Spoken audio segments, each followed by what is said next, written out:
غادي نديرو مع بعض ان مويلو او شوكولا خفيف كوم نواج. لا غوسيت نتاعي بزاف بنينه وناجحه وغادي نشاركها معكم اليوم. تابعوني. نبغي دائما نشجعكم تخدموا زبده الفول السوداني في الدار باسكو صحيه اكثر وتنقام بزاف رخيصه. تحمصوا برك الكاوكاو وتطحنوه العجينه سايله في الروبو مع رشه ملح وبلا اي اضافات، واللي بغاها حلوه يدير شويه عسل وهذا مكان. نخليها على جهه وللموالو نجي 200 غرام زبده وندير معها 200 غرام من بديل شوكولا من الوجدان. انا هنا استعملت لا نوار اللي فيه نسبه السكر بزاف قليله، نقطعه طريفات ونزيدها على الزبده وندخلهم يذوبوا في الميكرووند. نحركهم باش يتجانسوا مع بعضهم ونزيد السكر شويه ملح ونسم بلافاني. نزيد نخلط باش يدخلوا المكونات ونزيد البيض على 2 دفعات هكذا باش يندمج مليح في الخليط وبلا ما يغلبني.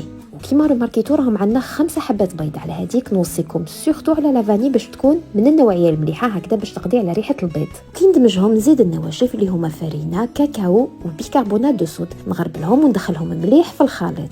وهنايا جبت المول نتاعي اللي فيه 20 على 20 ونفرشه بورقه نتاع بابي كويسون مكرفزه باش تسعفني وتدخل في القناه، ونفرغ لاباغي نتاعي ديجا هكذا راهي تشهي. ومن بعد نجيب زبده الفول السوداني وندير بها زيغزاغ على وجه لو مويلو.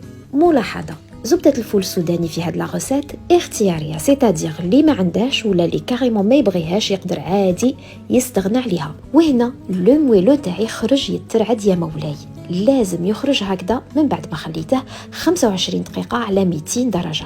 وبيان سور وقبل ما تقطعوه خلوه يبرد شويه ويشد روحه وشوفوا لي هذيك النظره يا سلام. قلت لكم في البدايه تاع لا فيديو بلي غادي كي تاكلوه تحسوا ليترالمون بلي راكم تاكلوه في ان نواج، وباش تتاكدوا من كلامي جربوه درك تشوفوا. à la prochaine.